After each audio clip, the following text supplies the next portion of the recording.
Lucknow junction आ गया था। गाड़ी बदलने के लिए मुझे यहाँ उतरना पड़ता था। पुल पार कर मैं दूसरे प्लेटफॉर्म पर गया। मेरी गाड़ी आने में अभी देर थी। वही एक बेंच पर बैठ इंतजार करने लगा। तभी एक पॉलिश वाला बच्चा आया। पॉलिश पॉलिश, साहब जी पॉलिश। और मेरे सामने खड़ा होकर आशा भरी नजरों से मुझे निहारने लगा। मैंने अपने जूतों की ओर देखा। सफर में काफी गंदे हो गए थे। खोलकर उसके सामने कर दी। वह फुर्ती टू से बैठ मनोयोग से उन्हें चमकाने लगा। बस मुझे 1.5 वर्ष पुरानी एक घटना स्मरण हो आई। तब भी गाड़ी बदलने में यहाँ उतरा था। अभी मुश्किल से 15-20 कदम चला ही था कि 12-13 वर्षीय एक लड़का साथ साथ चलने लगा। साहब जी ले चलूं? नहीं भाई, ले चलने दो ना साहब जी। वहां आर्त स्वर में गिड़गिड़ाने लगा। 2 रुपया दे देना। अरे भाई, कहाँ ना नहीं, हल्का सा लगेज है तो 1 रुपया ही दे देना। ले चलने दो ना साहब जी, बड़ी मेहरबानी होगी। 2 दिन से भूखा हूँ। हैरत से रुक कर मैंने उसकी ओर देखा। फटी कमीज, फटी निक्कर, बिखरे बाल, नंगे पैर। सामान्यतः ऐसे बच्चे भूखे होने का बहाना कर भीख मांगते हैं। यहाँ पहला लड़का दिखा जो भूखे होने की दुहाई दे काम मांग रहा था। अरे वाह, मेरे मुख से बेसकता निकल गया। तुम्हारी यह बात मुझे बहुत अच्छी लगी। भूखे होने के बावजूद तुम काम मांग रहे हो, भीख नहीं। पहले मैं भीख मांगता था साहब जी। सूटकेस की ओर बढ़ रहे उसके हाथ यकायक सकुचा गए। तुम? हाँ साहब जी। आंखें झुका वह हौले से बुदबुदाया। मैं कुछ समझ नहीं पाया। होठ बीच उसने धीरे से नजरें उठाई। मैं तो जन्म का भिखमंगा था। न माँ, न बाप। इधर उधर मांग कर खा लिया, किसी का फेंका हुआ उठा लिया। फिर फिर एक बार एक औरत मिली, यही इसी स्टेशन पर। वो जो 4 नंबर प्लेटफॉर्म है ना, वहाँ, उस घड़ी के नीचे। कुछ महीने हो गए। छोटू, यानी वह लड़का, उस दिन भी अपनी रोज की आदत के मुताबिक मुसाफिरों से भीख मांग रहा था। वह महिला अपने बच्चे के संग बेंच पर बैठी ट्रेन का इंतजार कर रही थी। छोटू उनके सम्मुख हाथ पसार कर खड़ा हो गया। मेम साहब, क्या है? कुछ खाने को दो ना, भूख लगी है। महिला ने कुछ क्षण उसे ऊपर से नीचे तक देखा, फिर अपने सम्मुख बैठा स्नेह से समझाया।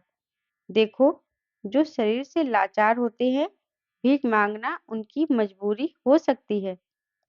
तुम क्यों मांगते हो? भगवान ने तुम्हारे हाथ पांव सब सही सलामत दिए हैं। छोटू ध्यान देने का नाटक कर मुंह ताकता वैसा ही बैठा रहा, यह सोचते हुए कि बकने दो, जो बकती है। भाषण देने के बाद खाने को तो देगी ही, सुनते रहो। महिला ने हिम्मत नहीं हारी, पूर्ववत स्नेह से समझाती रही। अभी मैंने देखा, उस छोटे बेबी ने अध खाया वड़ा फेंका। उस बड़े पर उधर से एक कुत्ता लपका, इधर से तुम भी।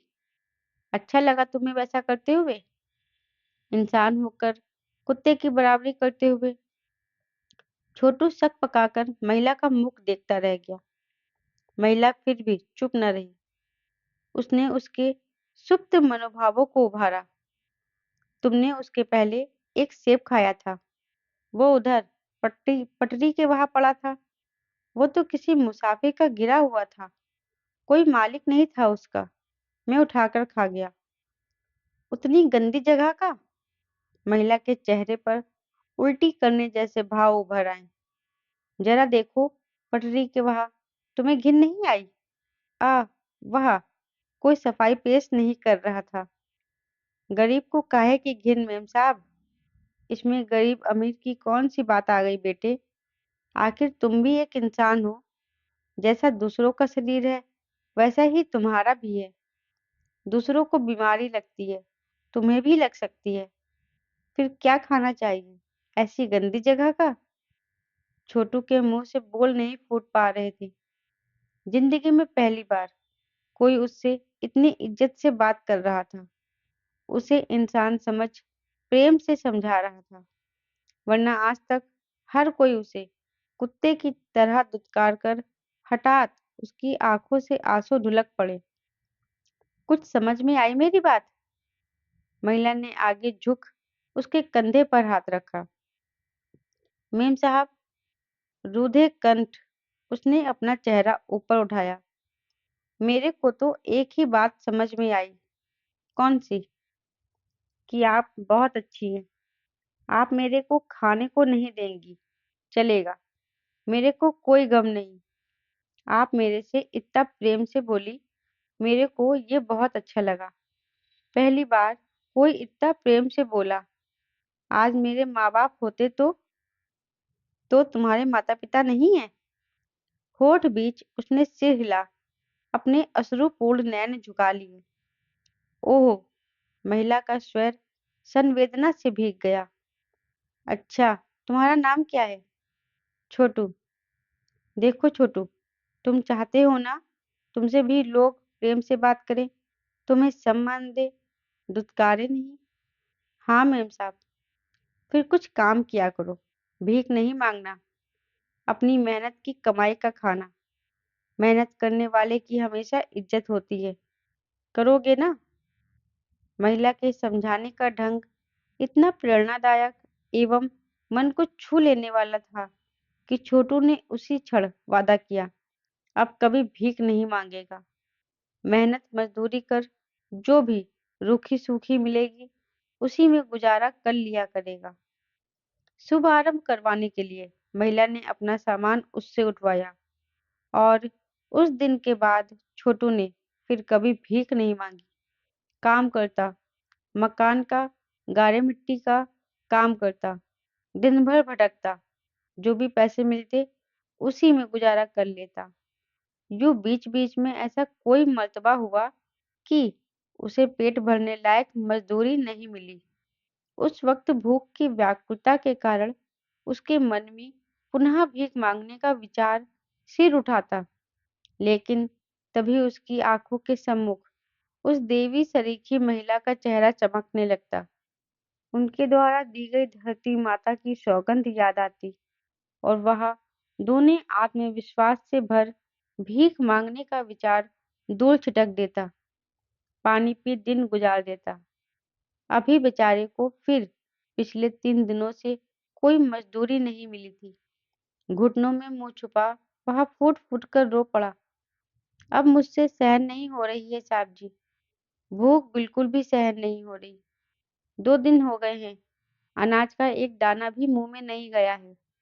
पानी पीकर दिन गुजार रहा हूँ साहब जी। अंतड़ियाँ खिंचने लगी है।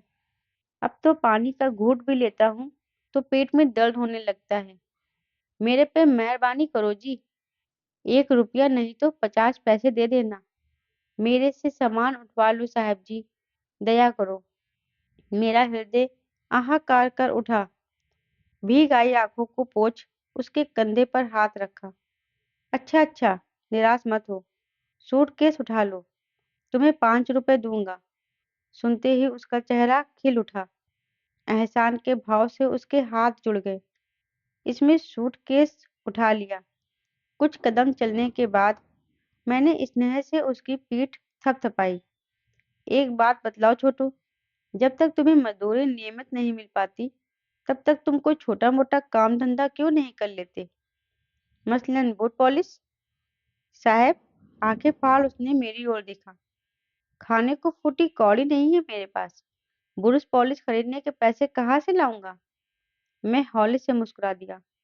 उसके इसी उत्तर की आशा थी मुझे। अपनी योजना आगे बढ़ाते हुए मैंने उसके चेहरे पर नजरें गड़ा दी। अच्छा, यदि मैं पॉलिश दिलवा दूं तब कर लोगे? चलते हुए हठात वहां रुककर मुझसे अविश्वास से देखने लगा। बोलो। मगर साहब जी, वह अब भी विश्वास नहीं कर पा रहा था। मैं आपका ठिकाना जानता नहीं, मेरा ठिकाना कोई है नहीं। मैं आपका कर्ज चुकाऊंगा कैसे? उसका भी उपाय है। मैंने एक एक शब्द पर जोर देकर कहा। जब तुम्हारे पास कुछ पैसे जमा हो जाए, तब तुम किसी और भीख मांगने वाले बच्चे को पकड़ लेना, उसे अपने साथ रोजगार पर लगा लेना। मेरा कर्जा पड़ जाएगा। आहत में डूबे छोटू की आंखें यकायक छलछला आई। वह आश्चर्य से मुझे घूरने लगा। उसे अभी भी विश्वास नहीं हो पा रहा था कि मैं उसे ब्रश पॉलिश दिलवा दूंगा। उसकी पीठ थपथपा। मैंने घड़ी देखी। मेरी गाड़ी आने में फिलहाल 1 घंटा था। उसे संग ले मैं स्टेशन के बाहर आया और एक जनरल स्टोर से उसे बूट पॉलिश का सारा सामान दिलवा दिया। छोटू स्वप्न लोक में विचलता सा मेरे पीछे पीछे चलता रहा। उसे यह सब परी कथा सा लग रहा था। स्टेशन लौट मैं एक बेंच पर बैठ गया। अच्छा छोटू, मैंने जूते खोल उसके सम्मुख कर दिए। अपने धंधे का श्री गणेश करो, मेरे जूते पॉलिश कर दो। आह्लाद में डूबे छोटू की आंखें यकायक छलछला आई। आस्तीन से आंसू पोंछ उसने धरती माँ को प्रणाम किया और थैली में से डब्बी ब्रश निकाले। डब्बी खोल उसने थोड़ी सी पॉलिश जूते पर लगाई और फिर ब्रश को आड़ा तिरछा कर चलाने लगा। अनुभव तो कुछ था नहीं। अनअभ्यस्त हाथों से कोशिश करता रहा। कोई बात नहीं, 1-2 दिन के अभ्यास में अच्छी तरह चमकाने लगोगे। उसका उत्साह बढ़ा। मैंने जेब से 2 रुपए निकाले और उसकी ओर बढ़ा दिए। ये क्या साहब? चौंक कर वह 2 कदम पीछे सरक गया। तुम्हारी मजदूरी? मजदूरी? होठों में बुदबुदा वह रोने लगा। यहाँ आप क्या गजब कर रहे हैं साहब जी? मजदूरी? आपने पहले ही मेरे पर कितना खर्च। वे तो कर्ज के हैं छोटू, उसका अलग है। ये तुम्हारी मजदूरी के हैं। इनकार नहीं करते, रख लो। वह फिर भी मना करता रहा। मैंने उठकर जबरन उसकी जेब में डाल दिए। मेरा हाथ पकड़ वह फूट फूट कर रो पड़ा।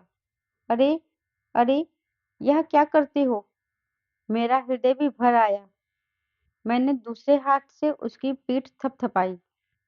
इस तरह अधीर नहीं होते छोटू। ईश्वर पर भरोसा रखो। श्री कृष्ण भगवान का नाम सुना है ना? हाँ साहब जी। उसने अपना अश्रुपूर्ण चेहरा हिलाया। उन्होंने कहा था, फल की चिंता मत करो, बस कर्म करते रहो, काम करते रहो, मैं सब देख लूंगा।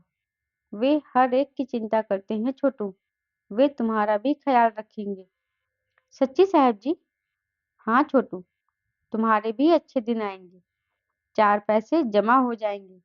तुम्हारा घर बस जाएगा। इसी तरह मेहनत करते रहो। भगवान मेहनत करने वाले का साथ देते हैं। तुम्हारा भी देंगे। छोटू की आंखों से झरझर आंसू बहते रहे। मेरी गाड़ी लग गई थी। कोई विशेष भीड़ नहीं थी। मैंने खिड़की वाली सीट पर मेरा सामान जमा दिया और आराम से बैठ गया। छोटू नीचे जाकर खड़ा हो गया। गाड़ी रवाना होने में अभी 15-20 मिनट की देर थी।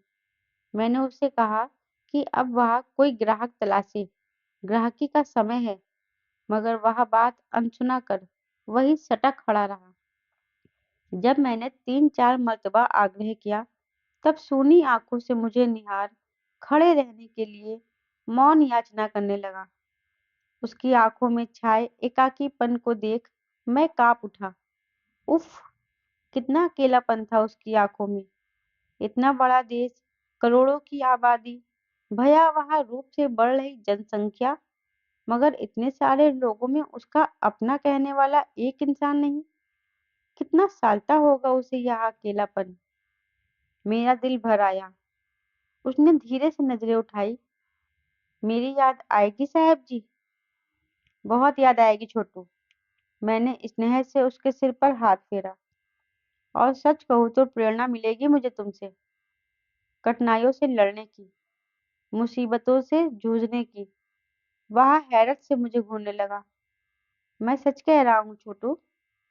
निश्चलता से मैं भावावेश में बोलता गया। तुम्हारा जीवन, तुम्हारी जिजीविषा दूसरों के लिए भी उदाहरण बन सकती है। तुम्हारे पास कोई मदद का साधन नहीं, तुम्हें किसी का सहारा नहीं, कोई तुम्हारी मदद करने वाला नहीं। फिर भी तुम बच्चे होने के बावजूद जूझते रहे, लड़ते रहे भूख से और टूटने का नाम भी नहीं लिया। छोटू विस्फारित नजरों से मेरे ऊंचे ऊंचे साहित्यिक शब्दों को सुनता रहा। आप तो बेकार ही मेरी तारीफ, इसमें बढ़ चढ़कर कुछ भी नहीं है छोटू। तारीफ के काबिल तुम हो ही। मैं संयुक्त परिवार का हूँ, फिर भी कभी कभी हिम्मत हार जाता हूँ। तुमसे मैं सदा प्रेरणा पाऊंगा छोटू, अपने सिद्धांतों पर दृढ़ रहने की। देखना, एक दिन तुम जरूर सफल होगे। गाड़ी ने सीटी दे दी थी। वह धीरे धीरे रेंगने लगी थी। छोटू ने एक बार फिर मेरा हाथ अपनी आंखों से लगा प्रणाम किया और साथ साथ चलने लगा। आज तुम गाड़ी से दूर हो जाओ छोटू, देखो इसकी गति तेज होती जा रही है। मुझे कुछ नहीं होगा साहब जी। वह गाड़ी के संग संग दौड़ने लगा। मैं उठकर दरवाजे पर आ गया। छोटू भी उधर आ गया। गाड़ी की गति तेज होने लगी थी। अच्छा छोटू, हाथ उठा। मैंने स्नेह से उसे निहारा। विदा। भगवान ने चाहा तो फिर मिलेंगे। जरूर साहब जी, मेरे को भूलना मत। वह कमजोरी के कारण हाँफने लगा था। मेरे पर भरोसा रखना साहब जी, मैं आपका भरोसा तोड़ूंगा नहीं। गाड़ी अब प्लेटफॉर्म छोड़ने लगी थी। प्लेटफॉर्म के सिरे पर आ वह बहुत बुरी तरह से हाँफने लगा था। खंबे का सहारा ले वह हंफते हुए पूरी ताकत से चीखने लगा।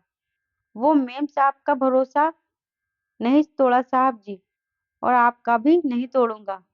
मेरे पे भरोसा रखना साहब जी, भूलना मत मेरे को। रेलगाड़ी की गड़गड़ाहट तेज होती जा रही थी।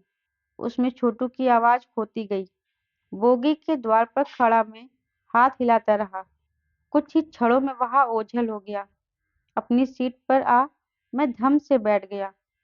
उसके बाद 1.5-2 वर्ष बीत गए। इस दौरान 6-7 मर्तबा मैं उधर से निकला। कंपनी का हेड ऑफिस दिल्ली में था। 2-3 बार कंपनी के काम से जाते हुए, अपने घर आते जाते हुए, गाड़ी बदलते समय अनायास मेरी नजरें प्लेटफॉर्म पर दौड़ने लगती है, मगर हर बार निराशा हाथ लगती। छोटू फिर कभी नजर नहीं आया। आज इस बच्चे को देख हठात छोटू फिर याद आ गया। बच्चे ने जूते चमका दिए थे। जेब से 2 रुपए निकाल मैंने उसकी ओर बढ़ाए, मगर लेने का उपक्रम ना कर वह मौन बैठा रहा। मैं पोशो वेश में पड़ गया। भला और कितने लेगा? तभी गौर किया वह मुझे ना देख मेरे पीछे की ओर देख मंद मंद मुस्कुराए जा रहा है। मैंने तुरंत पीछे मुड़कर देखा। चंद कदमों के फासलों पर छोटू खड़ा मुस्कुरा रहा था, पहले से चुस्त और तंदुरुस्त, कपड़े ठीक ठाक, पाँव में जूते भी। हैरत से मैं किलक पड़ा। अरे छोटू तुम? हाँ साहब जी। आहत में डूबा सा छोटू आगे बढ़ा और मेरे पाँव छूने लगा। मैंने पकड़ कर गले लगा लिया। बहुत खुशी हो रही है छोटू, तुम्हें देखकर। मेरा गला भर आया था। मुझे खुशी है कि तुम अब भी डटे हुए हो। हाँ साहब जी। रोते हुए उसकी आंखें चमकने लगी। और मैंने मैंने आपका कर्जा भी उतार दिया। सच? हाँ। हाँ साहब जी। वह उस बच्चे को खींचकर मेरे पास लाया। ये जॉनी है, पहले ये भी, अब मेरे साथ। उसका गला भर आया। मेरी आंखों से आंसू बह चले। मैं गर्व से उन नन्हे कर्मयोगियों को देखता रहा। स्वरोजगार का कितना सुंदर उदाहरण पेश किया था उन दोनों ने। मैंने पूरी शक्ति से दोनों को भींच कर हृदय से लगा लिया। हम तीनों की आंखें खुशी से चमक रही थी। दोस्तों, आज की कहानी आपको कैसी लगी मुझे कमेंट बॉक्स में जरूर बताइएगा, और कहानी को लाइक शेयर सब्सक्राइब करना मत भूलिएगा। धन्यवाद।